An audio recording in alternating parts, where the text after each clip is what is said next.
First and foremost, good morning. We want to thank you all for having us here to talk to you a little bit about servant leadership and college coaching as it relates to recruitment. You all have a choice in who you have present topics to you all, and you chose us. And we're very excited about that. One of the things I want to make sure you all did when you walked in the door, you all kind of took a ticket with a number on it from 1 to 3. If you have not kind of moved to that, your tables in a group, can you kind of move your number so that you all are kind of sitting together? That is going to assist us better when we get into our group topics and our group activities later in this lecture. This presentation. The first thing I want to do is introduce our team.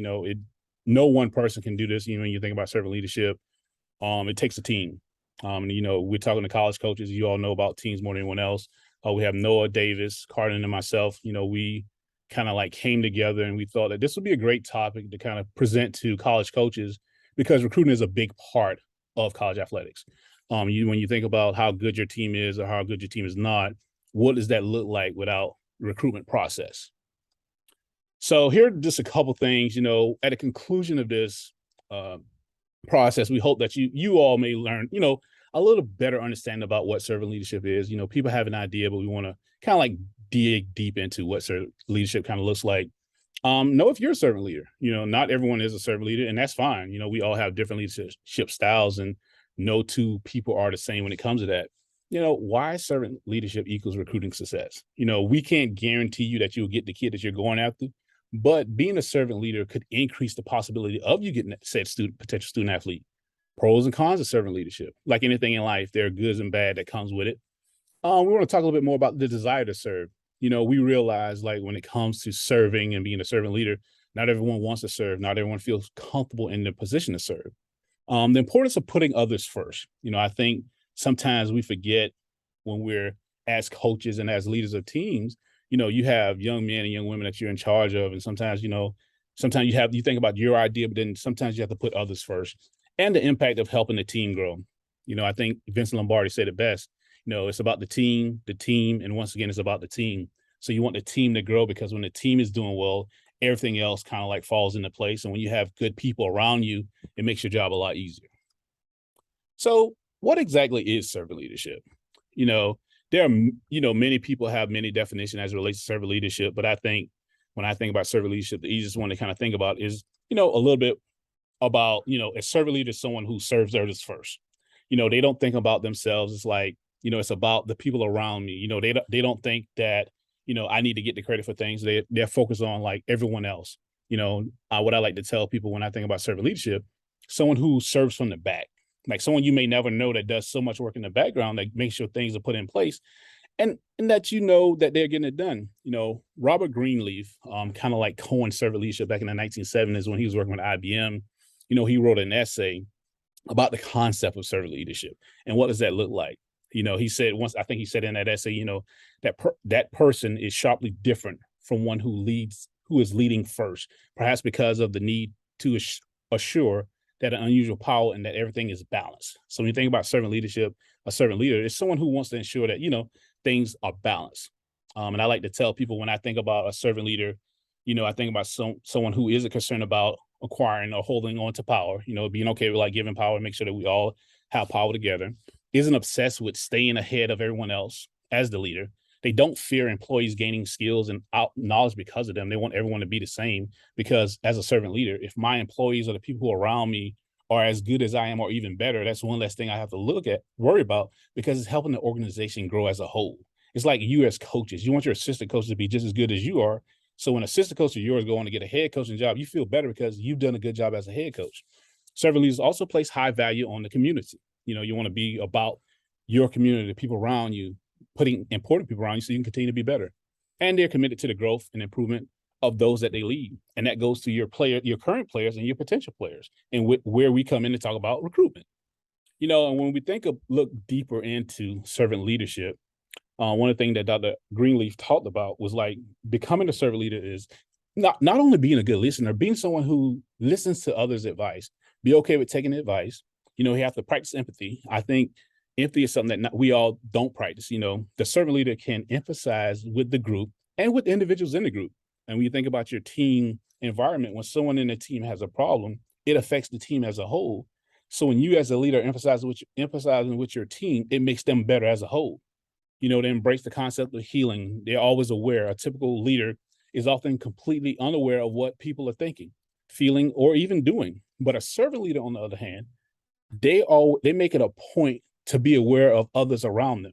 They're paying attention to things that others may not know. So when you think about you as a coach and you're on a recruiting trail, you see those little things that those potential athletes are doing so that you notice things and you make comments about them. Because when people realize that you're paying attention to them, it lets them know that you not only care, but you have their best interests at heart. Be a steward, commitment to building up people. And I think that part is easy when you think about coaching, because as coaches, what you're doing most of the time is you're building your team up. I think my father was a women's basketball coach, and he was always say that he would break them down just to build them back up. You kill them with kindness. You can't always be tough on them. Sometimes you have to lift them up and hug them every now and again. Servant leaders understand that their most important resource and concern is people. Like, you're only as good as the people that are around you, or you're only as strong as your weakest link when you think about that as a whole. And love the community. And I think you think about, as coaches, you think you have your athletic trainers, your equipment staff, your sports information personnel. All of those people are part of your community, and they all play a key role in the recruitment process. Because when you're recruiting a student athlete, it's not just like, okay, it's me, the head coach, and the student athlete, me, the recruiting coordinator, and the potential student athlete. It's the sports information director. It's the athletic trainer.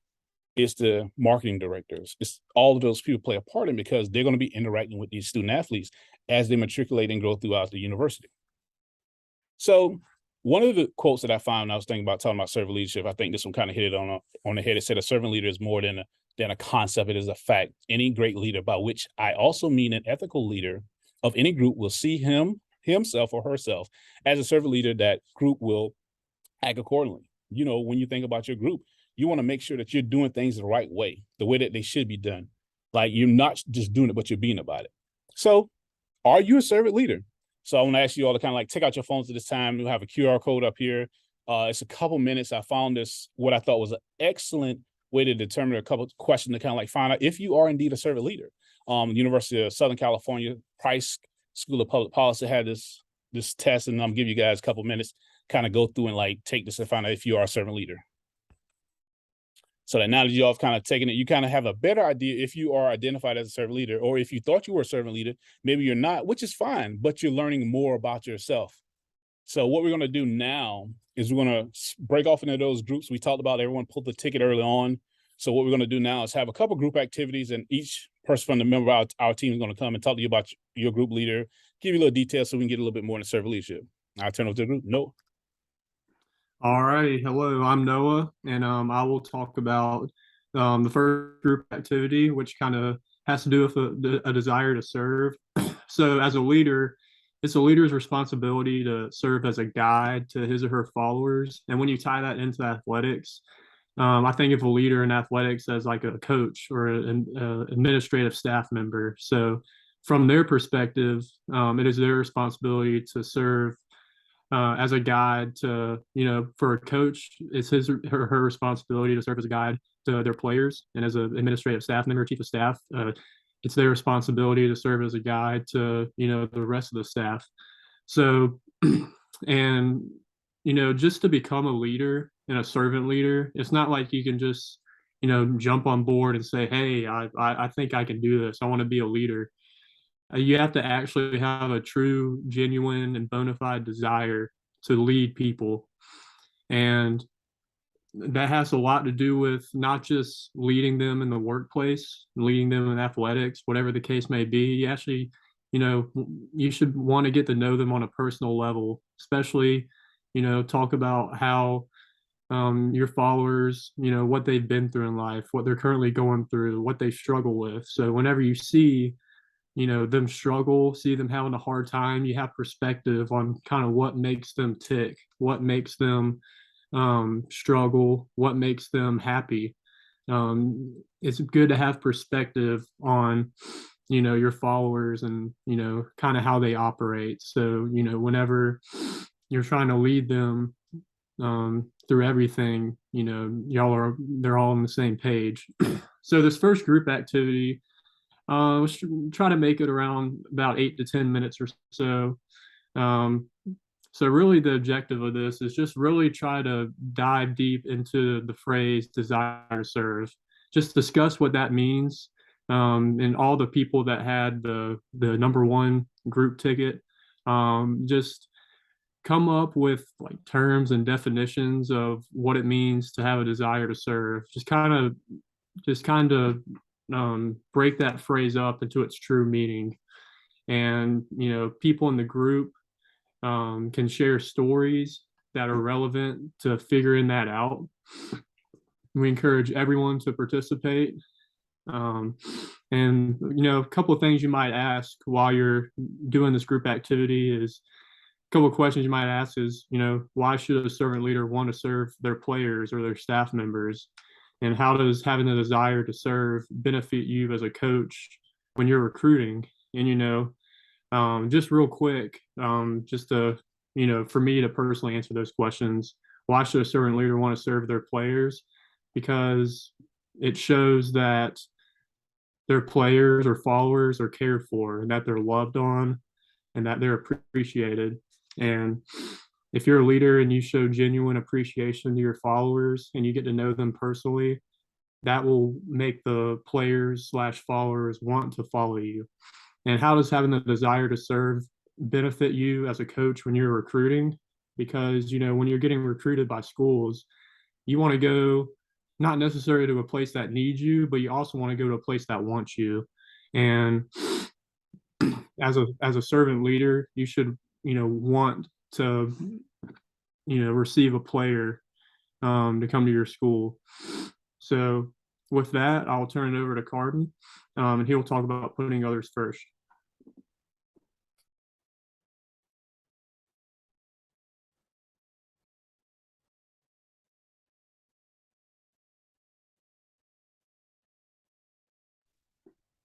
Hey, Carden, I think you're muted. I'm sorry. Hi, so my name is Cardan Williams, and I'm leading Group 2 today. And one of the main concepts of servant leadership is putting others first. As a leader and coaches, it's easy, like Maurice stated earlier, to have that me mentality and focus on your own agendas and needs. But it's very important as a coach to understand your athletes and knowing they come from all walks of life. I know with the track team, for instance, we have athletes from the Bahamas, Africa, the Netherlands, Austria, and you don't know what it's a culture shock for them. And so as a coach, I feel like putting them first, putting yourself in their perspective and in their shoes. Hey, I'm in a new country, I'm in a new school, and I'm on my own now. And so that's a big pill to swallow as a student athlete. And so coaches, you should make it your priority to put these athletes first and make sure they're okay mentally, not just physically and athletically, but mentally and in their academics and, in their life, in their day-to-day lives as a new student athlete. So as leaders and coaches, you must be able to put your own egos aside and realize that without the team and those recruits, no one can be successful. So today, we're going to break into our groups with about 8 minutes. And the objective of this is to review the importance of what putting others first is, review the importance of that. And 3, we're going to discuss what it means to put others first. And how does putting others first and future athletes first make you better as a leader? Because we see a lot of coaches recruit just off the athleticism and the stats and numbers that they put up, but what do you actually see in that player that you recruit as a leader and from a servant leader perspective?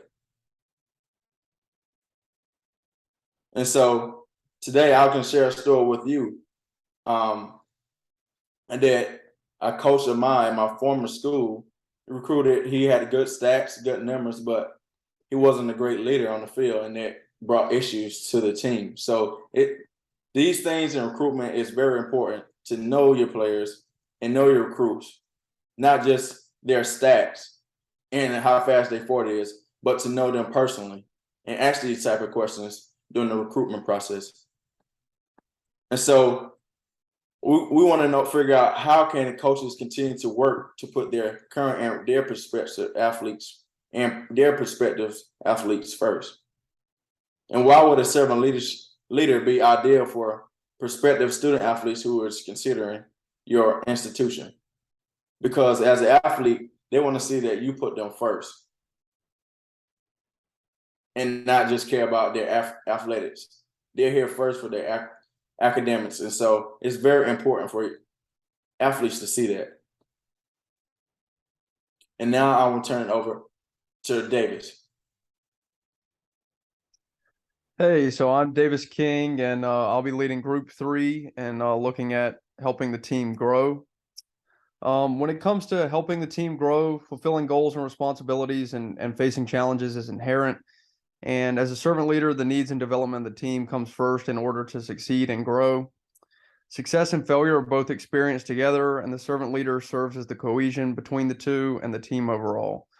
So for our last group activity for Group 3, we'll take about 8 minutes to facilitate an activity in which the objective will be to review ways to help the athletes grow to be a better team and to better themselves with the team in mind. So in looking at the topic of helping the team grow, we will have groups discuss how it is beneficial for the leader to ensure continued growth of the team. We would encourage the discussion to revolve around the importance of recruiting for the overall growth of the team and how the servant leader will play a key role in that. This discussion should address why it is important as a coach to ensure that the team is always growing as a unit and how that affects the overall product that is shown on the court or field.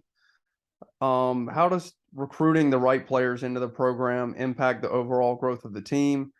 And then kind of talk about the role servant leaders play in developing the team. After some thorough discussion on that, we'd like the group to share any personal or relevant stories with the group and how the growth of the team has an impact on recruiting. We highly encourage you to participate and share anything that you might feel is worthy of sharing and would contribute to the discussion or supplement the topic of conversation. To conclude and review, we pose the following questions. Why is team growth important to recruiting? And how does the growth of the team continue to make the leader better, as well as the members of the team? How does that make them better as well?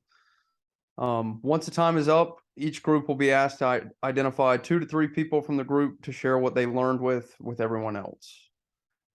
And with that concludes the activity, and I'll throw it back to Maurice. Thank you, Davis. The question still remains, like, why servant leadership kind of works. Like, what is it about servant leadership that kind of like makes this whole recruitment process work together? What servant leader, studies have shown that servant leadership as a whole, in empowerment of like teamwork and accomplishment of it trickles down. Everything goes down. So when you're doing well as a unit, everything else falls down. Everything else is going well. And when you're the leader of that unit and you taught the people below you how to be great leaders as well, it gives you less to worry about. Like, you think of how this plays out for, like, say, a team and the players. Instead of being motivated about what's best for them, for the individual, they're motivated about how to serve others. And when I'm being recruited, if you're recruiting, someone comes in your house and, you tell them, like, I want you to be a part of my family. I want you to be a part of my team. I want you to come in. I'm thinking about your best interests, like what's best for you. What works best for you to help make the team better as a whole. And not only are we teaching you to be a better person, a better athlete, but we also want to teach you to be a better man or better woman. So when you leave this university, you're a better person overall. So your next steps makes it a lot easier, and you kind of see what that looks like. That's why servant leadership works. Athletes want to play for someone who they know have their best interests at heart. They're for you. They're for the coaches for the betterment of the team. And when you as a coach, you're a servant leader in these student athletes, potential student athletes, and even your current student athletes, when they see that and they know, like, it's not that I do well, you don't do well. We as a collective unit do well. When I think about servant leadership as a whole, one of the things we also talk about is like pros and cons of servant leadership. Everything has the good and the bad in it. As you've seen, servant leaders it takes work, it takes time. Nothing happens overnight. It doesn't come naturally. Particularly for people attached to power and position. Some people are not servant leaders, and that is perfectly fine. It also requires dedication to the concept because it takes a fair amount of time to get to a fully working model. Like not everyone can buy in. So when you are a servant leader and you're getting your team to buy in, your athletes to buy in, you're recruiting these student athletes, and when they come into this system and they realize like, man, this is healthy for me. The student athletes know that, your mental health is important. Your well-being is important. We need to make sure your whole person is important. So that way it helps the team overall. When I look at this picture, I think this picture depicts exactly what servant leadership is. It's not one person. It's not two people. It's a group of people pulling everyone up together so that we're all on the same plateau. We have one common goal. So if we have 10 people on the team, or if we have 100 people on the team, if someone is having a bad day, we all have a bad day. When I was in elementary school, my elementary school teacher used to say, empty wagon makes a lot of noise, and one bad apple swallows the bunch. But when you think about the well-being of that one apple, that one recruit, that one student athlete, that one potential student athlete, that one coach, that one support staff, when everyone is on the same page and working on one synergy, it makes everything better. It makes servant leadership better. That is servant leadership. And that's why servant leadership and recruitment works together. So when you put the two of them together and you combine them and you're all going on this journey of life together and you pull each other up. So you think in 4 years, you've been to college, you've recruited this kid, you brought them to college, and now they're here, they're ingrained in your system. And when they leave here, they're better for it, and they will appreciate you as coaches when they're done, when they're in their careers of playing professionally in basketball, football, baseball, or whatever sport may be. They'll look back and remember the lessons that they learned from you as a coach, and they'll think like, man, I enjoyed that. I want to be a part of that. So now they take the servant leadership with them. So when they're continuing to grow as individuals, they're taking a servant leadership model and a mindset where they're putting others first, but they're thinking about the overall goal, and it's not about me. I always tell people when I look at servant leadership, I think of college athletics. It's a team mentality and it's a team landscape and a team atmosphere. There's a job to get done, and it doesn't say who does it. If we're truly about a team, we're all working together to achieve that common goal, and it doesn't matter who gets credit. And that's always been my mentality. We want to definitely thank you all for taking the time and having us here. We want to give you all our contact information as we continue to kind of like tell this story. If you all have questions, you want to come talk to your teams, we're more than willing to talk to your teams about servant leadership because it's an important entity, and I think that can help everyone. Once again, these are our contact information. If there's anything we can do to help you all in the future, we want to ask you to please reach out. We enjoy talking about servant leadership. This is something that we're passionate about. And with that in mind, we want to definitely thank you all and wish you all the best. Thank you.